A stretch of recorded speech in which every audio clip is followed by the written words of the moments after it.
안녕하십니까. 더 메시지 시청자 여러분. 저는 은평구 신사동에 있는 축복교회를 담임하고 있는 지경휘 목사입니다. 오늘 본문의 말씀인 출애굽기 15장 22절에서 23절 말씀인 모세가 홍해에서 이스라엘 인도함에 그들이 나와서 수르 광야로 들어가서 거기서 사흘 길을 걸었으나 물을 얻지 못하고 마라에 이르렀더니 그곳 물이 써서 마시지 못하겠으므로 그 이름을 마라라 하였더라. 오늘 본문의 말씀을 중심으로 마라의 쓴물을 만나다라는 제목으로 같이 은혜를 나누고자 합니다. 오늘 본문의 내용은 우리가 많이 알고 있는 이스라엘 백성들이 마라의 쓴물을 만난 사건입니다. 마라의 쓴물이 단물로 변화된 놀라운 기적의 사건을 알고 있지만 그 안에는 하나님의 깊은 은혜가 있음을 알아야 합니다. 이스라엘 백성은 홍해의 놀라운 기적을 체험한 후 3일간 광야길을 걸었습니다. 여기서 이스라엘 민족은 광야의 더위와 척박함으로 인해서 극심한 갈증을 겪게 되었고 드디어 발견한 마라의 우물을 보고 환호했지만 그 환호는 금방 절망으로 변하게 됩니다. 도저히 먹을 수 없는 물이었기 때문입니다. 이 사건을 통해서 우리가 알 수 있는 사실 한 가지가 있는데 그것은 첫 번째, 누구나 마라의 쓴물을 만날 수 있다는 것입니다. 우리의 인생은 내 맘대로 내 뜻대로 되는 인생이 아닙니다. 마라의 쓴물은 나와 상관없다고 생각할 수도 있고 또 신앙생활을 잘하면 마라의 쓴물을 만나지 않을 것이라고 생각할 수 있습니다. 하지만 본문은 그것이 아니라고 얘기하고 있습니다. 마라의 쓴물을 만난 이스라엘 민족이 마라의 쓴물을 만나기 전까지 사흘 길을 그들은 불평도 하지 않고 견디며 나아갔습니다. 그들은 하나님의 놀라운 홍해의 기적을 체험하였고 하나님 말씀에 순종한다면 반드시 좋은 결과로 나타날 것이라는 기대가 있었습니다. 그렇게 그들은 환경의 어려움도 고난도 견딜 수 있었습니다. 그리고 그 결과로 만난 것이 마라의 우물이었습니다. 당연히 그들은 생각했을 것입니다. 하나님 우리를 위해 준비하셨구나. 그래, 그동안 참길 잘했어.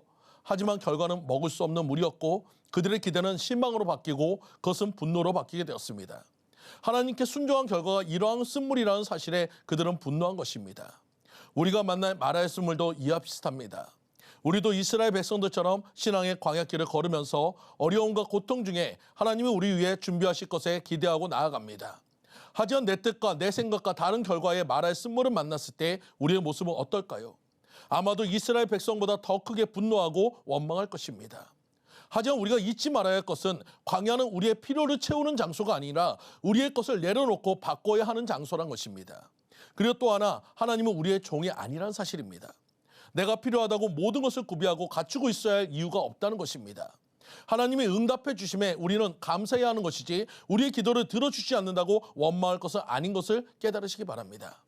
두 번째로 우리의 생각과 하나님의 생각은 다르다는 것입니다. 본문의 말씀 속에 보면 하나님은 이스라엘 백성에게 마라의 우물로 가라 하지 않았습니다. 하나님이 준비하신 것은 엘림이었습니다. 출애굽기 15장 27절 말씀에 그들이 엘림에 이르니 거기에 물샘 12과 종려나무 70그루가 있는지라 거기서 그들이 그 물결에 장막을 치니라. 하나님은 작은 우물이 아닌 풍성한 오아시스를 준비하고 있었다는 사실을 기억하시기 바랍니다. 하지만 눈앞에 어려움만 보는 이스라엘 백성에게는 눈앞에 있는 마라의 우물은 보여도 하나님이 예비하신 엘림은 보이지 않았습니다.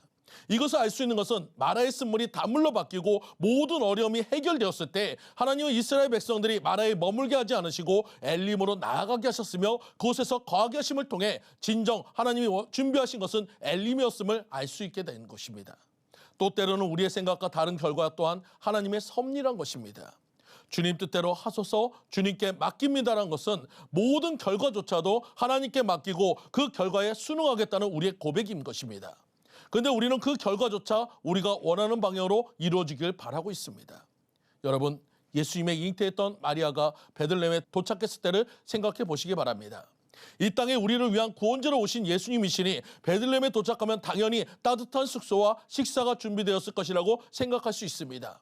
하지만 그 결과는 어떻습니까? 숙소도 준비되어지지 않고 결국 마구간에서 예수님이 탄생해야 했고 말구 위에 아기 예수님이 누우셨습니다. 이 결과를 우리는 어떻게 받아들일 수 있을까요? 아마도 의심하고 분노하고 원망할 것입니다.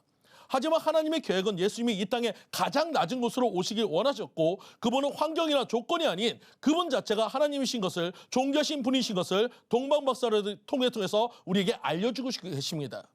예수님의 말구유조차 하나님의 섭리였다는 것입니다. 사랑하는 성도님들, 우리의 철저한 순종과 열심을 다한 기도의 결과가 우리의 생각이나 방향과 다르다면 그 결과조차 하나님의 섭리로 받아들이시는 성도님들 되시기를 간절히 축원드립니다. 하나님은 반드시 내 기도를 들어주셔야 해가 아니라 그 모든 응답은 하나님의 주권이고 우리는 다만 아래일 뿐 응답은 하나님께 속한 것임을 인정하시기 바랍니다. 또 하나님의 준비하신 것이 이루어질 때까지 눈앞에 마라의 우물을 보는 것이 아닌 하나님이 준비하신 엘림을 향해 나아가시는 성도님들이 되시기를 간절히 축원드립니다. 지금까지 더 메시지 지경휘 목사였습니다.